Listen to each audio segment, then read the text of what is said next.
sithola encwadini kaJohn. John chapter 14, 15 kuya 17. Sibuye sibheke nabase-Ephesians 4 verse 30. Ngifundeka kanje, ngicela ningifundele ofunda kahle. Angekho namhlanje. Abeke bafundi abasifundile.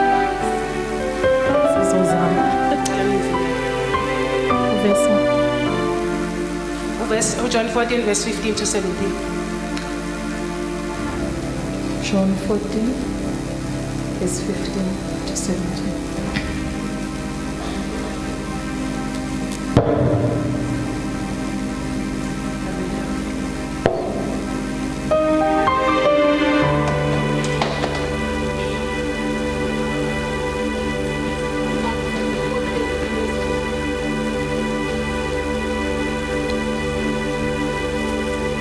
Uma ningithanda niyakugcina imiyalo yami. Cela uphinde leyo line. Uma ningithanda niyakugcina imiyalo yami. Bese uqhubeka ke. Ngiyakucela kuBaba aniphe omunye umduduzi wokuba ahlale kini phakade. Umoya weqiniso, izwe elingamamukele ngokuba lingamboni, lingamazi. Nina niyamazi yena ngokuba uhlala nani uyakuba kini. Okay, ngicela ungifundele futhi abase-Efesu chapter 4 verse 30.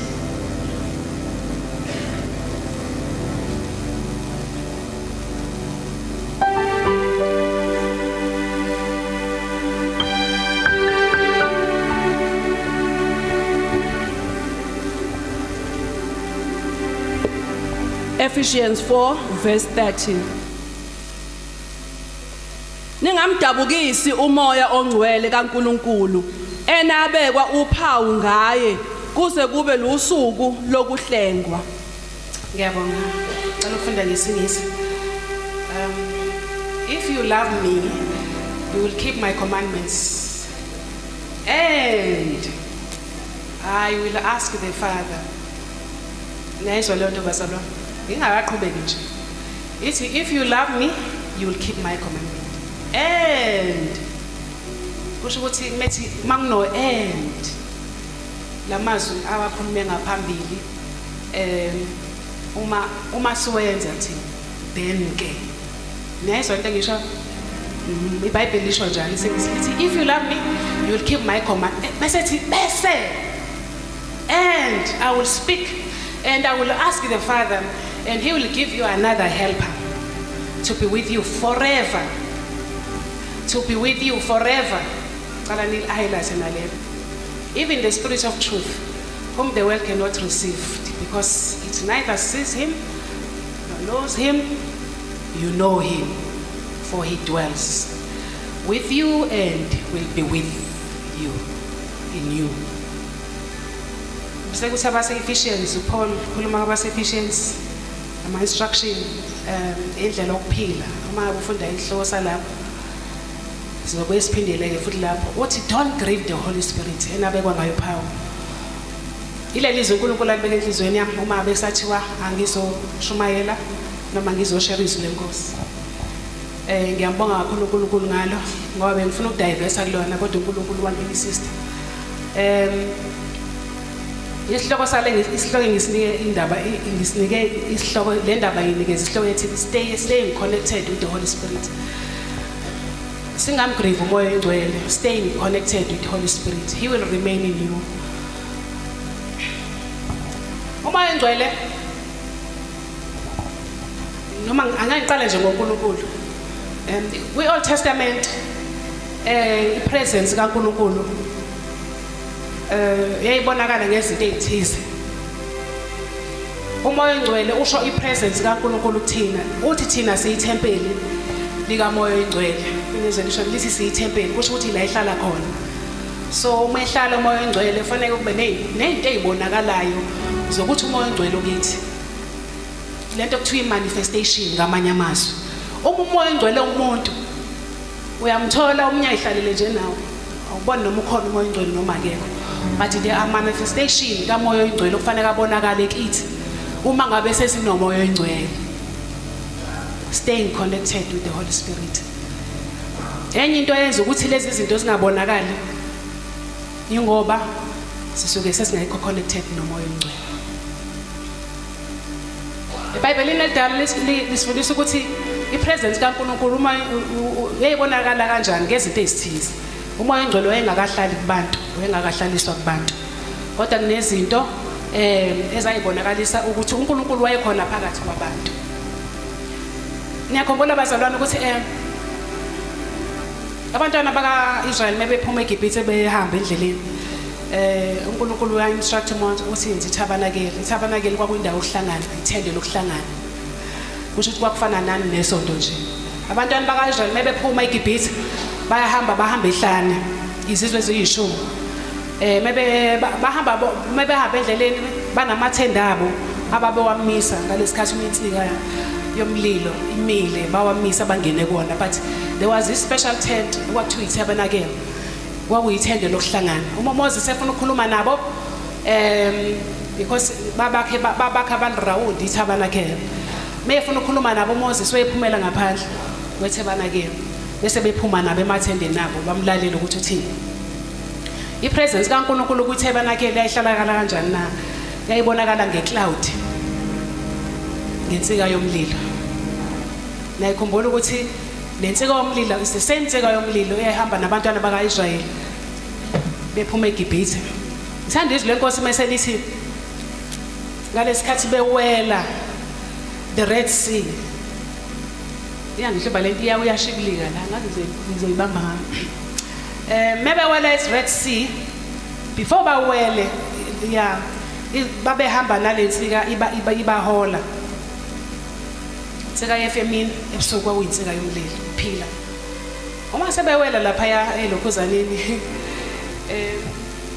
Red Sea iBhayibheli amaGibhithe ebalandela ngemuva. Dathakusa amaGibhithe ayesefika qathatha. uNkulunkulu uthi Mose phakamisa induku yakho bawela abantwana bami emhlabeni owomileyo. Khona isikhathi la abantwana baka-Israyeli nabaseGibhithe babeseduzane kakhulu. iBhayibheli insika yasuka phambi kwabo esibahola ke yabuyela ngemuva kwabo to protect them. Amen. Hallelujah. The presence of the Lord iyasiprotect abazalwane. Lithi yayihamba phambi kwabo kodwa entathakusa uma ngaba amaGibhithe esefika esesondele yashifta yabaprotector yezemva kwabo. Lithi kwaba mnyama ngaleso sikhathi amaGibhithe angabona kahle baze bawela bonke abantwana baka-Israyeli. Insika kaNkulunkulu injalo iprotection kaNkulunkulu iyasiprotect. Uma uNkulunkulu ekhona imanifestation yaloko kamoya ingcwele kithi iprotection kakhulume ngayo babudlala isikhathi eside. Athi uNkulunkulu uyaprotecta naseyitheni zakho nala usebenza khona noma bekukhuluma kabi noma bengaboni lutho olwenzayo ngcono la emsebenzini la usebenza khona, but God is protect. Uyaprotect uNkulunkulu.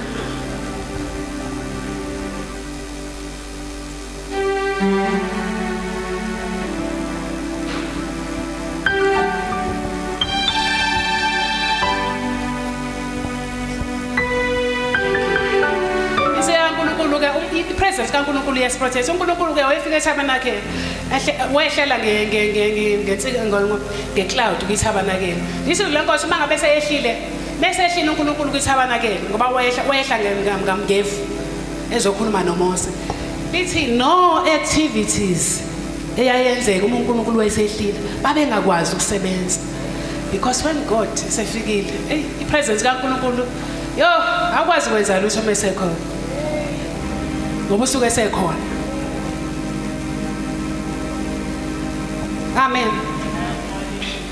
That is why uJesu kwangadinga ukuthi umoya ongcwele abe khona uma uJesu ehamba nabafundi bakhe. Amen. Kwangadinga ukuthi abafundi bakhe bagcine isabatha ngoba wayesekhona ngoba uyisabatha. Ayise laba baboni laba bathi hey labafundi bakhe baligcina isabatha bla bla bla bla bla bla. Uthi ngiyinkosi neyali isabatha. Uthi akudinga ukuthi baligcina ngoba ngiphakathi kwabo ngiyisabatha la.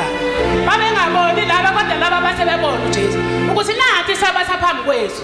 Akusadingi lesigcibana nesabatha. Amen.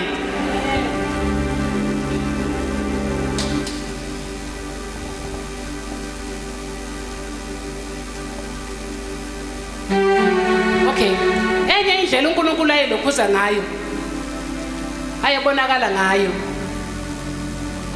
eBhayibhelini elidala.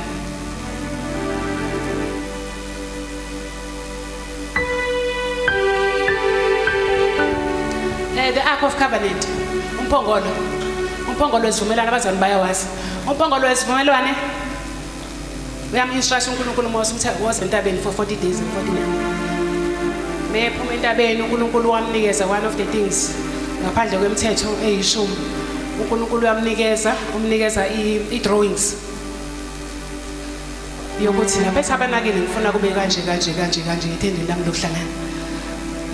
Umnikeza i-drawings utho okunye kuzoba khona laphana kwi-furniture ezoba khona laphana ethabanakele nawe ethendeni lokuhlangana kuzobe kuyi-Ark of Covenant.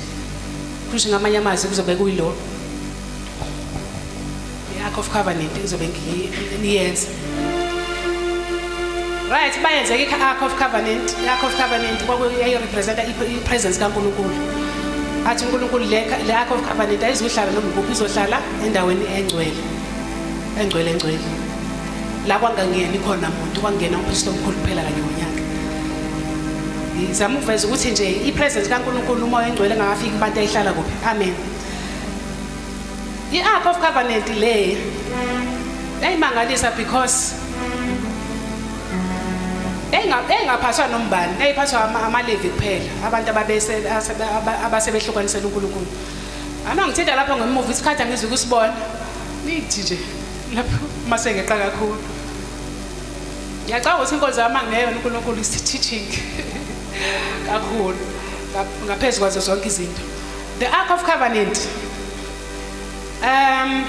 engabanjwa noma ubani ngoba even nalabo abantu uNkulunkulu eyabanika le spirit ukuthi bayenze. Laba bayakhaya wabanika i-special spirit, i-knowledge yokuthi bayenze. Uthe uma ngabe uNkulunkulu esibengcwelisile kwabona babengasakwazi ukuyithinta labo bantu. Kwasefanele kuba amaLevi kuphela ibonayo noma ithintayo. AmaLevi ke ngithanda izwi lenkosi lithi Ark of Covenant. Uma ngabe yayihamba namaLevi kwafanele kuba amaLevi ayiphathana, not anybody. Ngenye ilanga kunesizwe esahlasela uIsrayeli. Angana amaFilistini ngisakhumbula kahle. Kodwa bayithatha baze bathatha umphongolo kaNkulunkulu bahamba nawo. Bebehamba nalo mphongolo kaNkulunkulu because it's the presence of God. Bawuthatha bawubeka endaweni yabo ethempelini labo kaDagoni, you know. Mabebeka ethempelini kaNkulunkulu wabo. Lisi blenkosi mabevuka ekseni uNkulunkulu wabo usewe ngobuso phansi. Because in the presence of God akumi noma yini engcolile. Hey, ngithini manje? Ingakho umuntu engcwele egrieve abe sorrows uma ngabe sesingene esonweni. Angakwazi ukumanifesta because in the presence of God akumi noma yini. Bathi bamthola lo uNkulunkulu wabesewe phansi. Athi amaGibhithe bathi laba mhlambe nje kube nemistake baphinda bamvusa. Ngakusasa bebemvusa bebebuya kuthiwa inyawo nezandla zakhe zaseyinqumekile. Leso sithombe sami. You know, base bebona ukuthi no kunomuntu wrong la endlini esemlethile. Baze ba decide ukuthi bamphinisele emuva ke. Yenye indlela uNkulunkulu abonakala ngayo ukuthi ukhona bese ngikhulumile ngayo is the cloud nephila. Lephila ehamba abantwana bakaIsrayeli ekseni nantambama ebusuku nasemini. Lithi yayingabashiyi yayihamba nabo njalo. The presence of God uma umntwana kaNkulunkulu ayikushiya ihamba nawe njalo. Amen. Yayingabashiyi lithi lenkosi noma kufika indawo la kwakuthiwa abame khona ngoba kwezindawo kwakuthiwa abame maybe for 2 or 3 months bahlale nje bakhe khona bengakafike ekhena. Yayima nayo ibonakala ingabashiyi. Mase khanjwa futhi ihambe phambi kwabo. Ebusuku futhi beyinsika yomlilo yabo phambi kwabo. uNkulunkulu akakushiyi uma esefikile kuwe. Hence leli verse esikhuluma ngalo lapha phezulu lithi even the spirit of the truth lithi and I will ask them, and he will give you another helper to be with you forever. Umoya ongcwele uhleli nathi. Ungabe usomtholile uhlala nawe forever. Akahambi. sizozwa ukuthi uRiver mangabe sekwenze njani uma ngabe manifestation yakhe engasabonakali. Enye indlela uNkulunkulu ayebonakala ngayo kwakuba nalezinye ama-special angels ayefika. Lama-special angels ayefika elethe umlayezo afika ku-Abraham ngalesikhathi emnikeza uNkulunkulu emnikeza isithembiso. Afika na-Elijah naMoses ayekhuluma naye. Those were the special angels ezasifika zilethi presence kaNkulunkulu ku-Israel. Presence kaNkulunkulu ke isho ukuthi encourage u-Israel. Isikhathi esiningi athi do not be fear. Kunamavesi akhuluma ukuthi do not be fear, do not be afraid because I am with you. Kusho ukuthi la kukhona uNkulunkulu awusabi, akukho kwesaba. Ngabe bethi le ndawo inezigebengu kodwa nje akukho kwesaba mangabe uNkulunkulu. Athi do not fear, do not, because I'm here. Right. KwiTestament elisha besakhuluma ngeTestament elisha lidala. The signs ukuthi uNkulunkulu wayekhona. uNkulunkulu wenza into enkulu. Wayishintsha lento kuthiwa i-incarnation. Wazenza umuntu ukuze ayohlala phakathi kwabantu. Ngoba uNkulunkulu akabonwa. Lisho njalo izwi lenkosi. Listen, God cannot be seen. God ukuze abonakala uNkulunkulu, he has to kwafanele ukuthi ayishintshe azenze thina abe umuntu ukuze sikwazi ukuhlala naye. Izwi lenkosi lithi uJesu umuntu uNkulunkulu 100%. So enye yezinto ezenza ipresence kaNkulunkulu ukuthi ibe khona uJesu esakhona ke emhlabeni umoya ingcwele wawungekho, because ngalesikhathi uJesu ebhabhadiswa lesizwe lenkosi wehlela kuye. He dwells in Jesus njengejuba wahlala kuJesu. So Jesus was preaching egcwele umoya ingcwele. So abanye abantu ababeseduzane kwabo babengenawo umoya ingcwele. Into ayenza uma ngabe ufuna abafundi basebenze ngomoya ingcwele ngaleso sikhathi webanikeza wona. Ngaleso sikhathi bese beoperate ngomoya ingcwele. But umoya ingcwele wengakafiki kithi. So uJesu ephakathi ke se represent uNkulunkulu phakathi kwabantu. Abanye ke lenkosi itshaba lenqabayo okuyilona elaba inhloko yegumbi. Then bese kuba umoya ingcwele lengifuna ukuthi ngikhulume ngaye kakhulu. Njengoba ithi miyethu ikhuluma ngomoya ingcwele lesikhathi. The Holy Spirit is represent God and the power in the believers. Okay.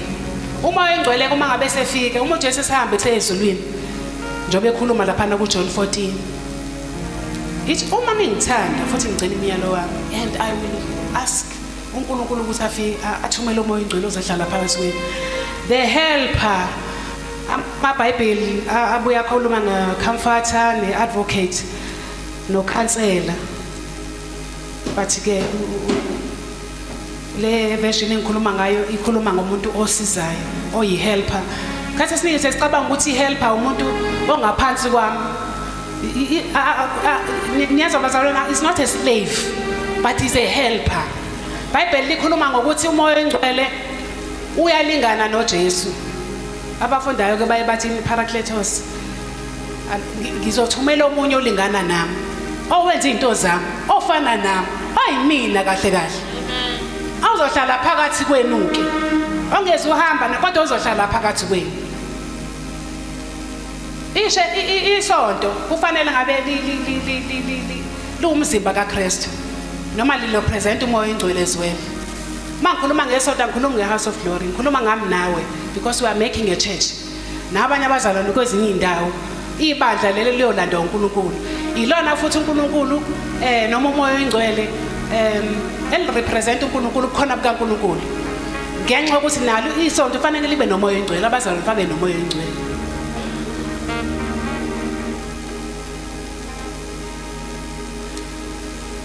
So umoya ingcwele ke ehlala phakathi kwethu. Bible lithi singamgrieve.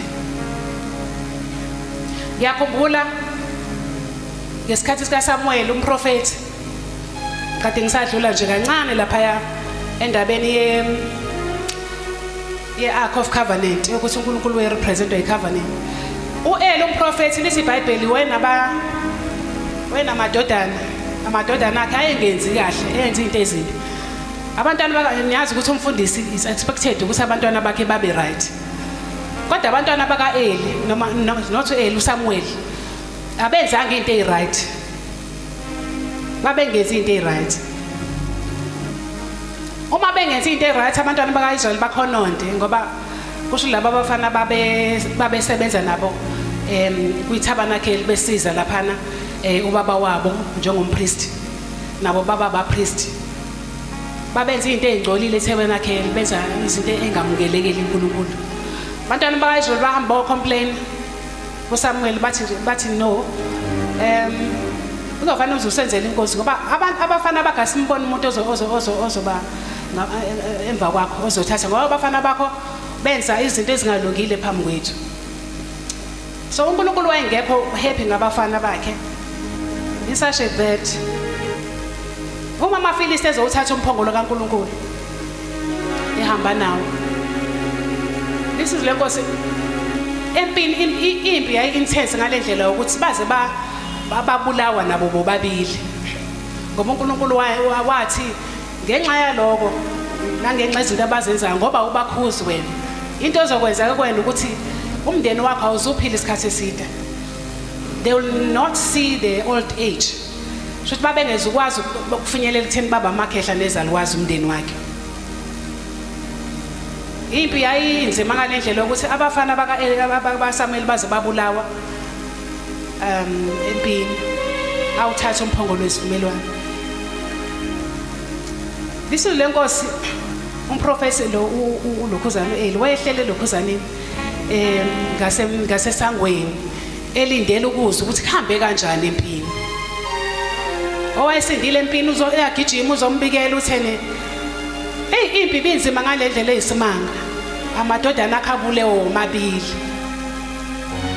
The moment ethi nomphongolo wesivumelwano bawuthatha because ama-Israyeli ayesethemba ukuthi uma ngabe ama-Israyeli ayesethemba ukuthi uma ngabe ehamba nomphongolo wesivumelwano empini uNkulunkulu uzowasiza, kanti ayesone kakhulu ahamba nomphongolo wesivumelwano empini. Aseyawuthatha-ke amaFilips njengoba ade ngikhumbula ukhuluma-ke nje ukuthi awufake endaweni yawo la kwakunoNkulunkulu wabo. Uma the moment bembikela lo muntu ethene le message ukuthi nomphongolo wesivumelwano awuthathile amaFilisti, lithi wahlehla nyovana, wayehlele ehlabeni, lithi wayesemdala kakhulu, wahlehla nyovana, waphuka intamo, washona. Bese lithi nomalokazana wakhe owayepregnant ngaleso sikhathi umeza ukuthi umnyeni wakhe usefile nomphongolo kaNkulunkulu uthathiwe. Lithi kwavele because he was pregnant, inseka zavele zashesha zafika kwadinga ukuthi awobelethiswa ngaleso sikhathi. Washona futhi lo mama, yasala ingane. Bayiqamba igama bathi iKhabhodi ngoba bethi umphongolo kaNkulunkulu uthathiwe. Ngamanye amazwi uma ngabe ipresence kaNkulunkulu yabona yayibalekele ngalendlela ukuthi ipresence kaNkulunkulu kwaIsrael babengakwazi ukwenza lutho uma ngabe ipresence kaNkulunkulu ingekho. Thina sinalomkhuba wokuthi noma singasawuzi umoya engcwele kithi but we pretend. Hey, noma singasawuzi umoya engcwele operator siya pretend engazi ukuthi ukhona. Engazi hayi ukuthi akasekho usuke khona. uNkulunkulu akaqamba manga. Lisizwe lenkosi, he will dwell with you forever. But siyamcima, uyacima kodwa ekhona ngaphakathi kithi.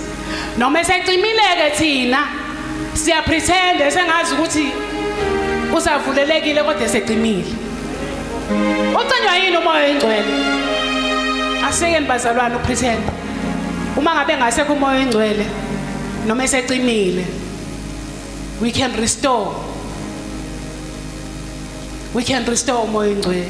Ingakho uNkulunkulu because uma ngabe wona ubuyele esonweni kade unomoya engcwele, uma usubuyela zikhona indlela zokubuyela. uNkulunkulu akabuyisa umoya oyingcwele again.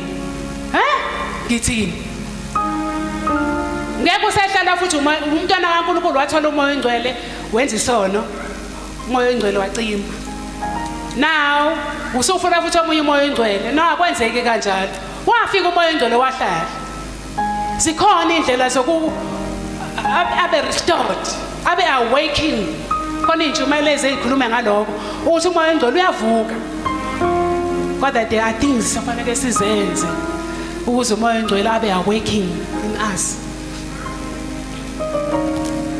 Abantwana bakaIsrayeli into eyenza ukuthi uNkulunkulu asuke phakathi kwabo noma amuke ngoba uyakahamba. Khona indawo engidabukisayo engidabukisayo kuEzekiel, ngicabanga chapter 38. Umprofeti uEzekiel ngalesi sikhathi eboniswa lento engizoyikhuluma. Lisizwe lenkosi babethunjiwe. uNkulunkulu uIsrael wamnika iKenani, wamsusa eGibhithe wathi izwe lesithembiso elichichima ubisi nenyusi, wabanikeza wathi kodwa uma ngabe ningawugcini umthetho wami, lelizwe engininikeza lona lizonivomitha, ngamanye amazwi lizonihlanza nalo, njengoba you have drive out lezi zizwe beyihlala la. Uma ngabe bona abantwana bakaIsrayeli iKhanani labavomitha, manje bavomitha iKhanani, kwafika ama-Assyria namaBhabhiloni athi abathatha amuka nabo. Cabanga nje ukuba la eSouth Africa kuzofika nje amaRussia afika asithathe asiphuca izwe lethu ahambe nathi aye eRussia. Kwenze kanjalo kwaIsrael, abathatha abaphuca izwe labo, izwe labahlalisa abanye abantu abangaziwa. Amen. So umoya oyingcwele ke into ukuthela kaNkulunkulu uma ngabe ngasekho kubantwana bakaIsrael yayiba njalo. Incwadi uEzekiel ke useBhabhiloni la ethunjwe khona ngoba even nabaprofeti nabapriest ngalezo zikhathi uNkulunkulu wayesethukuthele ngale ndlela ukuthi bathunjwa nabo bayoseva kwezinye indawo, njengoba uzwe khona ngoDaniel ukuthi wayeseBhabhiloni. Right.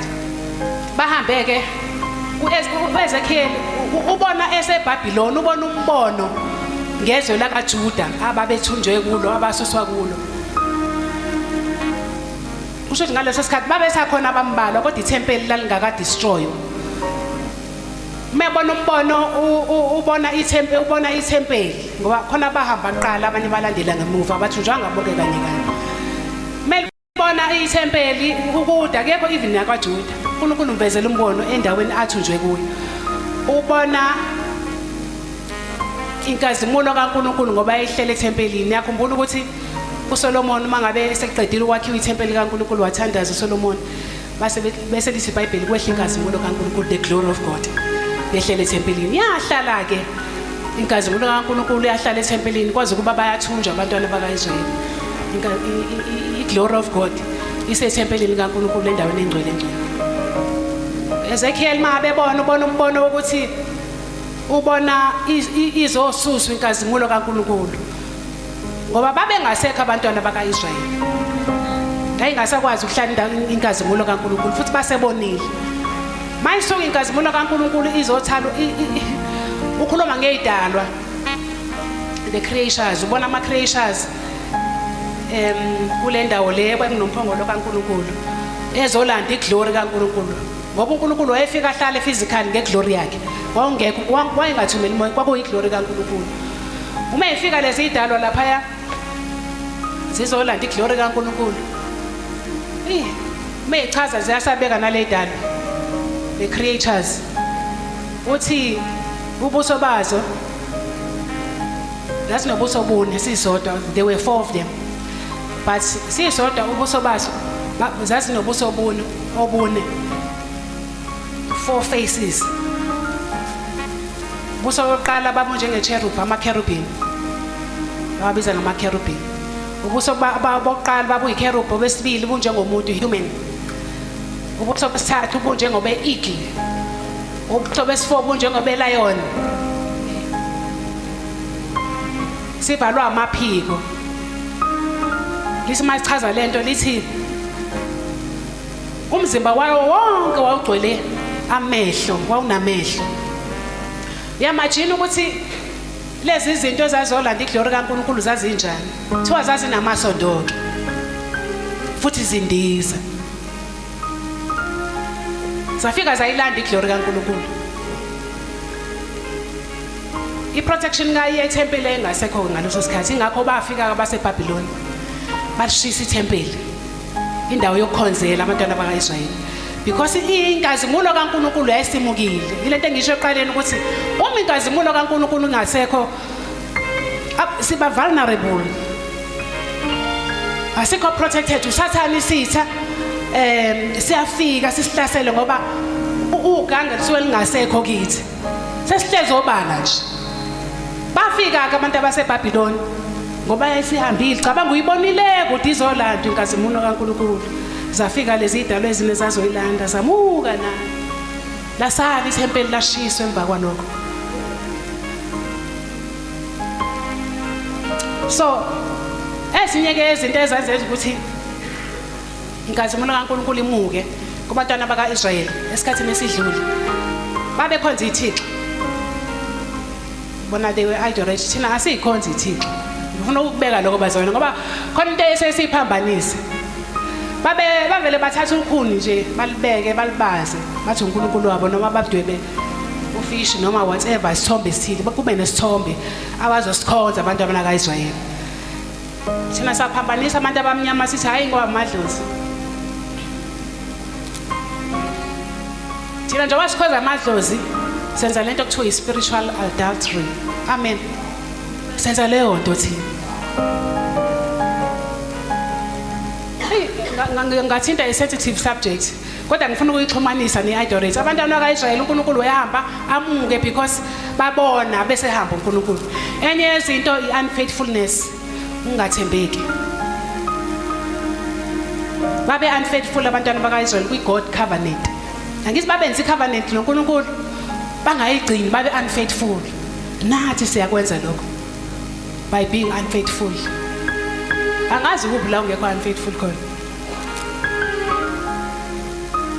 yamcima umoya engcwele leyo nto ungabe unfaithful kuthina sonke uma ngabe ungekho unfaithful Ananiya noSafira zange babe unfaithful sebedayisile umhlaba bavumelana ukuthi hayi sizothi imali engaka bafika phambi kwabaapostoli bababuza bathi yona mali le esekhulumela umoya engcwele bathi yebo yona uthe nana lo umunye mangabe ngeke ngoba wayengekho unkosikazi ngaso sikhathi washona lo bamngcwaba bese beyekhaya bombuza unkosikazi yona mali le naye wangabona ukuthi indoda yakhe ayisekho la wathi yebo iyona mali being unfaithful bathola ama consequences yalokho spiritual adultery ayengikhulume ngaloko ngisugxila kancane siyakwenza lokho kaninginingi you know thina sesikholwa njengamanje siyamxoxa siyamcima umoya engcwele because ngicela ukukhuluma lento bazalwane ngoba uNkulunkulu uyangicizela ukuthi ngikhulume aseke nikhoza amadlozi angazi ukuthi wona bakhoza amadlozi le mhlamba bekho mhlamba bakhona but we have gone back to that you know yangani isikhathi noma itrend noma isikhathi esiphila kusona abantu abaningi bayibuyisile lento ukuthi you know abantu abadala kangoba isengenile nasendlini kaNkulunkulu we do these things bazalwane thina siya participate abe khona kuNkulunkulu abe khona manje senze labantwana bethu nithini lento enize labantwana manje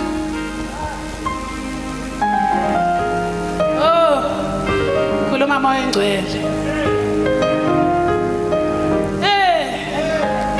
angeke abe khona umoya engcwele ungcwele uNkulunkulu he is holy that is why manifestation kaNkulunkulu singayibona asiboni nabantu bephiliswa mabadleni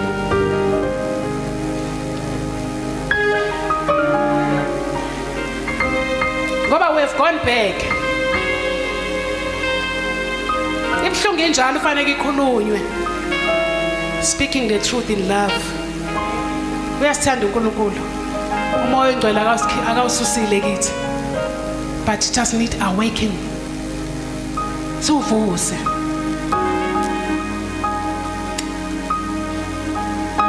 Abanye baningi nje into abayikhonzileke nje. uNkulunkulu usegcinene empilweni zabo. Usegcinene empilweni zabo. Kodwa bathi bayakhonza bamthanda uNkulunkulu but he's the last person. Baqala nje ngokwabo. Baqale ngokwabo abesegcineni. Kodwa iBhayibheli lisifundisa ukuthi ukhona lo mprofeti owathi qala ngami ngoba kuqalwa ngoNkulunkulu. Hey, haleluya. Wathi qala ngami, wathi yenzela mina qala bese wenzela wena nendodana yakho. Ngoba the first thing ziza kuNkulunkulu. Izinto zokuqala kaNkulunkulu. uNkulunkulu wabatshela abantwana bakaIsrayeli wathi amadodana wenu ngiyawafuna awami. Amadodana wenu idlalifa the first son. Amadodana enokuqala awami akona wenu. Ahlukaniseleni mina awami. Kahle kahle abantu okufanele baseve ethabanakeli kaNkulunkulu. Kwakho amakhosana, kwakho kuthiwa nisiphi inkosana. Masizele inkosana. Kwafanele kube izona zihamba ziyoseva ethabanakeli kaNkulunkulu. Ngoba akusegono kwethu, uyakuzala kodwa ukuhlukanisela uNkulunkulu akusegono kwakho. Kwafanele kuba inkosana, uthatha inkosana yakho ihambe yoseva lapha ya. Yena iyoseva lapha ya. Ihambe yoseva lapha ya njengoSamuel ohamba yoseva lapha kuEli. Base uNkulunkulu ke ngoba bazwela abantu, uyazwela uNkulunkulu. Wathi ngeke ngizwe ngiwathathe kamadodaneni. Ngeke ngiwathathe amadodaneni. Ingakho kwathi noma ngePassover efike eGibhithe ezobulala the first sons ama-Egyptians. Wangabulala wawahlenga lawa, wawahlenga amadodana. Kahle kahle kwafuneka kufe wonke umuntu oyekhona eGibhithe. Oyindodana oqala even nama-Israyeli. Kwafaneka afa amadodana. Kodwa uNkulunkulu wathi ngeke ngiwabulala ngizowahlenga. Wawahlenga uNkulunkulu amadodana kaIsrayeli. The process yokwahlenga yathi phakathi kobusuku lithatha imvu. Hey, yilona lo wathatha imvu. You know ukuthi leyo mvu ayimela amadodana lawo kwakufanele ahlengwa kaIsrayeli. Wathi lowo nalowo muzi kwafanele kuchitheke igazi ukuze abantu bahlengwe from the onset, from the beginning. Ahlengwa bahlengwa labantu bakaIsrayeli, hayi uIsrayeli kodwa kwahlengwa amadodana abo la uqala. Into kaNkulunkulu lento engifuna ukuyikhuluma ukuthi nje hey sigcina ngayo uNkulunkulu. Umoya ongcwele uyacima uma ugcina ngoNkulunkulu. Uyacima. Usuyihambela nje. Kodwa ukhona kuwe ngaphakathi sithathe ucima.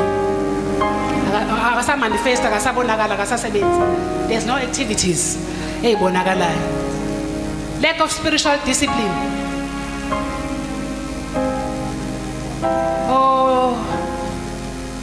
Ikhulunywa kakhulu indaba yokuthandaza. Kubalekile ukuthandaza, sithandazeni emakhaya, sithandaze. Ilento engangayifakaza ngilanga ngangafakaza ngathi mina umoya ongcwele ongehlala ngesontweni. Akuqali angiphini, akwesibili okona okwesithathu ngikhuluma la ePulpit. I was praying at home. Ngasithandaza nje dining room. Awungehlala ngesontweni ngokubekwe izandla abafundisi. Ngasithandaza nje. Kwasho ukuthi that was a sincere prayer ngaleso sikhathi. Then the Holy Spirit take place. Worshiping God. Ne-worldly influence ke bazalwane yadominate ke kakhulu kuthina. Hayi bandla, hayi ingenile bandleni. Ingenile kuthina. We are being influenced by the world. Kakhulu even izinto esesizenza manje. Ezinye zazo ziyi-worldly, ezinye kufanele zibe khona ngoba ziyasidevelop. They give us a growth. Ngoba mase fikile umoya ongcwele phela ahlala isithi imali, kufanele sibe ne-growth. Sikhule, kube khona into esizenzayo. Khona wathi isimanga ukuthi nje lathi malifika ivangeli, ithina abantu abamnyama. Sasasi ivangeli kuphela, sayiyeka izinto ayefike nazo ama-missionaries. Ama-missionaries ayefike nevangeli, afike nezibhedlela, afike nezikole, business. Thina sifuna ukuhlala mangabe sifike umoya ongcwele siyahlala kuphela. But umoya ongcwele ngoba siphila emhlabeni, fanele sidominate nakulezo zinto ezinjengana lezo. Sikhule igrowth ke leyo. Sonke sikhule into enjengana lezo. Sibonakala siparticipate. Futhi kubonakala kuyithini esiqaleni kwazo. Ingaki corruption ingaka. Because ama position aphezulu asikho bazalwane. Siyathithibala hey nkosami nami ngiyibona umsebenzi. Mase khulumele phela umphathi akayena ke phela umzalwane kodwa manje mase ufuna ukwenza izinto zakhe ke mase khulumile ke ngizothini noma umzalwane ke because we are not kuma influential position. Imagine uma ngabe ngenzeka ukuthi abantwana bakaNkulunkulu babe kuma influential position umhlaba wethu ungalunga kanjani. Ngeke kube khona imali ekuthiwa zilahlekile nani. But thina we are being influenced ngesono. Kunaloko influencers ekutheni senze into e-wrong. Uthola usese participate nathi lezo zinto ze corruption sabazalwane. Amen. Nesenze izinto ze corruption sabazalwane angene nje umzala athi ngizokwenza njani. Yabo. Because we have switched off the Holy Spirit. Umoya Oyingcwele is coming to give us power and authority.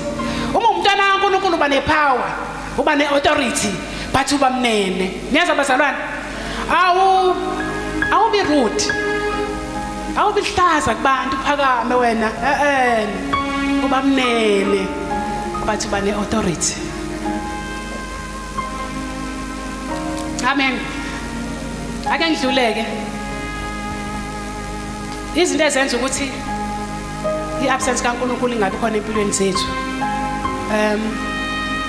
Ama consequences akhona. Kwesinye isikhathi ifear ne-anxiety ihlala ngokwesaba njalo.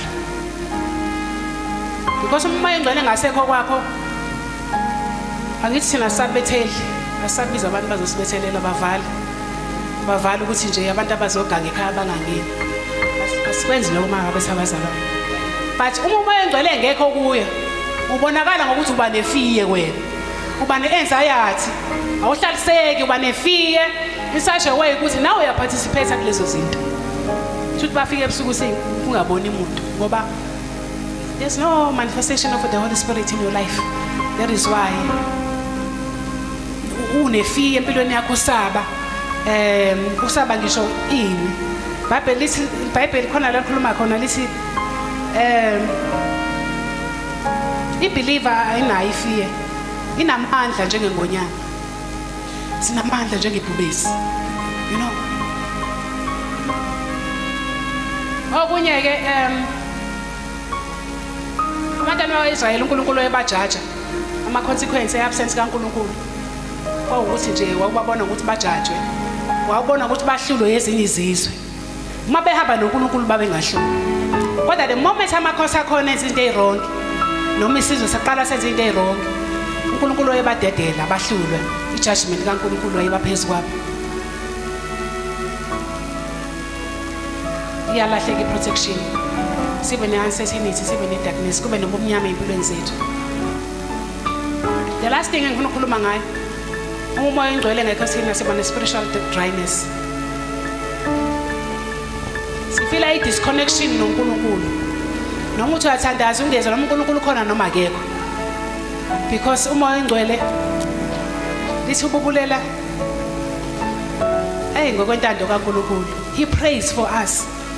Yamajina mase ecimile umoya oyingcwele. When you pray, I don't know noma uNkulunkulu uyawuzwa yini lo umthandazo. Because umoya oyingcwele uyena osibubulelayo. Uyena othandazayo. Because he know exactly ukuthi uNkulunkulu ufunani, iwill kaNkulunkulu. Ngiyathandaza mina but the moment ethi take over usethandaza lento kufanele engifuna ukuyithandaza ngempela mhlamba hayi le ngiyikhuluma. Futhi uyalinka noNkulunkulu ingakho ethi uJesu umoya oyingcwele akayokhuluma lutho kokwakhe. Kodwa konke akuzwayo yilo kayizokhuluma. So uma umoya oyingcwele ecimile kuwe you got no link with God. Amen. Noma ungathandaza kanjani awunayo ilink noNkulunkulu. Prophet Elijah isizwe lenkosi wathi kuba prophet baka lonkosikazi owayehlupa kakhulu. Jezebel, yes, Jezebel ningikhumbuza. Yafika lezi zinto emqondweni wami. Wathi asambeni sentabeni sibona ipresence kaNkulunkulu wendo wami. Bebefika entabeni uthi memezeni kuNkulunkulu wenu. Bamemeza kuthi ilanga lazi lacishe lasho.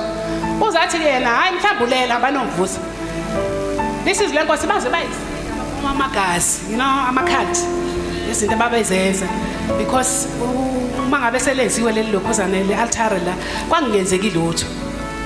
Efuna i-test u-Elijah ukuthi uNkulunkulu wena ukhona yini, uNkulunkulu wangempela yini, uNkulunkulu ukhona yini. Bese nami ungenzani? Noma ungaze unikele ebandleni ngo-100,000. Presence kaNkulunkulu is very important bazalwane. Liso lenkosi mangabe uElijah ke esenzela lakhe itabernacle. Wafaka amatshe u12, wabeka zonke izinto ofanele azibeke. Wazi wathi kubona nikuthele ngamanzi. Iphinde futhi nilithe kuzobeka isikhombisa. Ngoba efuna ababone ukuthi noma ngabe linamanzi kodwa umlilo uzokwehla. Lithi bawathela amanzi, bawathela kwaze wayisikhombisa. Lithi wehle uNkulunkulu wahasha itabernacle. Amen. Ngithanda lenkosi lize lithi umlilo wazi wakhotha amanzi, wawakhotha emfeleni, wawugedeza kuwo. Because the presence of God, amen, injalo, iyabonakala. Seba ne disconnection uNkulunkulu engekho kuthina. Noma singenza inoma yini, ngifuna ukugcizelela lo phuzu ukuthi noma ngabe yini ongayenza, uNkulunkulu engasekho leyo ndawo isemukile, ifana nokuthi nje i-waste. Umoya engcwele secimile kithi sibonakala ngokukhathala, siyakhathala. Sikhathala sinqane nokuze enkonzweni nasemthandazweni. Sinqane nokuparticipate nje enhlanganweni lezi zamakholwa, siyanqena nje siyakhathala. Ngoba umoya engcwele sesimgcinile. Yasihlukanisa noNkulunkulu leyo nto because umoya engcwele iwona othunyelwe ukuthi usixhumanise noNkulunkulu. There's nothing else. There's nothing else esingayenza. Ngisho ungathatha indodana yakho kubishiswe manje. Lokho kwakumnenga kakhulu uNkulunkulu kwezinye izizwe. Because they think that they will please God. Ngokuthi bathatha bashisa amadodana abo. No, awuthwali ngedodana yakho. Amen. Hallelujah.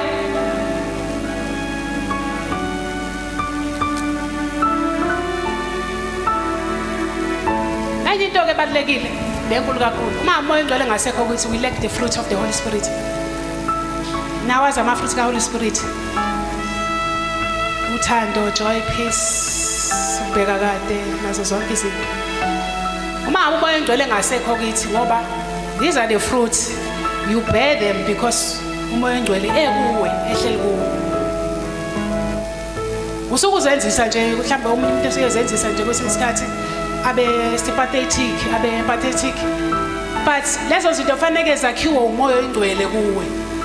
You know, siproduce ukuthi umoya engcwele ukhona kuwe. Uma umoya engcwele esecimile kuwe, you lack those things. Uthanda ubinalo, ipeace ubinayo, ijoy ubinayo. Yonke lento ayibalile. Fruit ka Holy Spirit iyaleka empilweni zethu, iyaleka empilweni zethu asibi nayo. Ngoba umoya engcwele akasekho. Uthanda sibi nalo nje. Ngoba umoya engcwele akasekho. Uthando liproduce umoya engcwele empilweni zethu. Amen. Sengiyavala abazalwane inkonzo, sengikhulume kakhulu. Umoya engcwele njengoba ngikhulumile ukuthi uNkulunkulu akawusosi kithi. Akawuthathi ngoba ngeke mase ngifuna ukubuya futhi ngizonyekela ebandleni akhe abese ubuyisa. It's just that uyacima, siyawugriva, you know, alile ngaphakathi kwethu. Mase elila ngaphakathi kwethu akakwazi ukwenza lutho. Sidinga ukurepenta, sidinga uconfess izona. Mamhlaba ukhuluma ngesona ebandleni, bazana abasindisiwe. Umzalwane nami bazalwane. Aba khona ama witnesses. Asivumeni bazalwane. Indlela okholwa yinde. Bathi uNkulunkulu wanginika umoya engcwele ngalela langa ngithandaza. If I repent, iBhayibheli kufanele siyobheka iBhayibheli lithi i-repentance ne-confession. Ukuvuma izono. Noma zibovu. kangakanani zibovu njengegazi manje kodwa uNkulunkulu uyayicathi Isaiah 53 athi zibovu njengobubende zibovu njengegazi ezethu bazalwana ngisakhuluma ngabantu abangakho we need to confess siconfess uNkulunkulu ukuthi izono zethu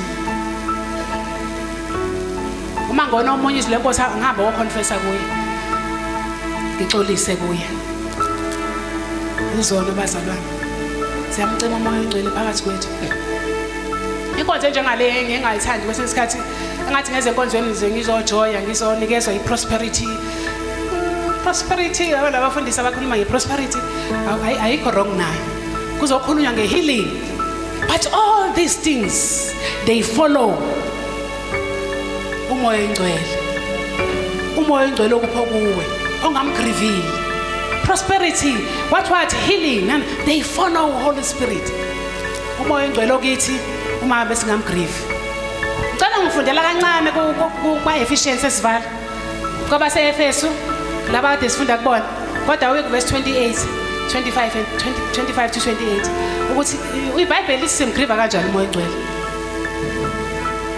ngicela ufundela amavesi Kwaba seEfesu 4 verse 20 verse 25 to 28 there from there ngakho lahlani amanga amanga nikhulume iqiniso the truth bazalwane yilowo nalowo nomakhelwane wakhe lokhu singamalungu omunye komunye thukuthelani ningoni nokuthukuthela bazalwane ilanga malingashoni nisathukuthela lamavesi angemuva kwale statement noma le phrase likhuluma ukuthi ningamgrieve umoya ongcwele so these are the things uPastola ayibalayo engenza ukuthi umoya agrieve ukhuluma ngamanga bese qhubeka ningamniki usathane indawo owebayo angabe eseba kepha kunalokho akhuthale asebenze okuhle ngezandla zakhe ukuze abe nokokwabela osweleyo makungaphumi emlonyeni wenu nalinye izwi elibolileyo kodwa lesikhuluma ngayo bazalwane sabazalwane esikhona abazalwane ngamangala muye emsebenzini yabo indlela abakhuluma ngayo umzalwane le khuluma sokwezwe ngicela qhubeka makungaphumi emlonyeni wenu nalinye izwi elibolileyo kodwa makube ngelilungele ukwakha njengokuswelekileyo ukuze libavezele umusa abezwayo ningamdabukisi umoya ongcwele kaNkulunkulu enabekwa uphawu ngaye kuze kube lusuku lokuhlenga ngiyabonga yazi izinto ayibala uPastola Paul lezi simdabukisa ngawo umoya ongcwele siyeba siyantshontsha involve emsebenzini wakho necorruption noma ngabe unesi noma ngabe uthisha noma la involve khona uyantshontsha uyeba ngekahlala umoya ongcwele phakathi kwethu bazalwane simfuna kangaka sizana enkonzweni everyday angeke uholy inature yakhe iholy akalethwa la enkonzweni ukuthi sigcwele isonto akalethwa yilokho ulethwa kuba holy akalethwa enkonzweni ukuthi si half church asiphelele namhlanje uba khona ngisho abantu bebabili abaholi uba khona ngoba inature yakhe ifuna abantu abaholi lezo zinto uNkulunkulu asikhuza kuzona repentance and confession moya ongcwele will be awakened in our lives recommitting to spiritual discernment siyicommit abazalwane into enezenziwayo spiritual ngoba izona ezisakhaya endleleni makuthandazwa siye mthandazo makunama conference asambeni sema conference ungahlala ekhaya because lezo zinto ziyasala oqala nje number 1 njengoba uwedwa nje uNkulunkulu unginikeze only one thing enye uyinikeze usisihlengiwe enye wayinikeza umama Mbuyazi. Kunezinto ayinikeze kubona engiyifunayo nami engingenazo engakanikeze zona, ngoba it's only Jesus who was giving the Holy Spirit full measure. Niyazo bazalwane, kodwa thina usabeli lo nalo ngoba sisemzimbeni owodwa, so we operate in difference. So ngisiyadingana sonke, noma ngambukela phansi kangakanani lo munye, siyadingana. You commit yourself kuma spiritual things, uattende ube khona enkonzweni, into nje enoNkulunkulu phakathi iba khona, sik-involve lezo zinto. Nokumcela kuNkulunkulu i-guidance yakhe ne-presence yakhe. Siyadinga i-guidance kaNkulunkulu ey'ntweni esihambayo, singahambi ngokuhlakanipha kwethu, singanciki kwethu ukuqonda, sincike kumoya oyingcwele. La malamba awu-7 ayesethempelini, kwakuney'bani eziwu-7, kodwa zonke zayincike esibanini esisodwa la zayithola khona u-Ahela.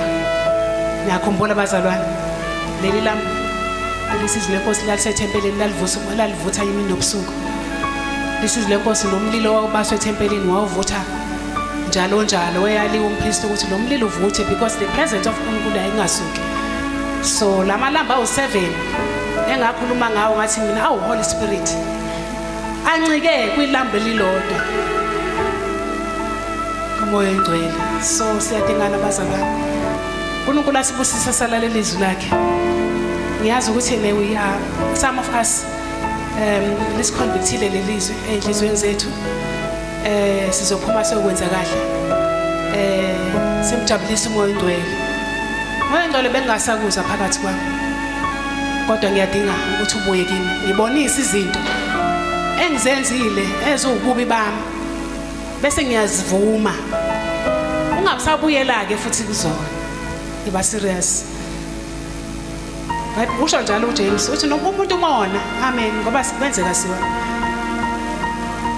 akekho umuntu operfect, kodwa iBhayibheli lithi ke uma sona uthembekile yena. Amen. Ngiyacela mama Mbuyazi sizokhulela. Ngilabazalwane, siyabonga kakhulu.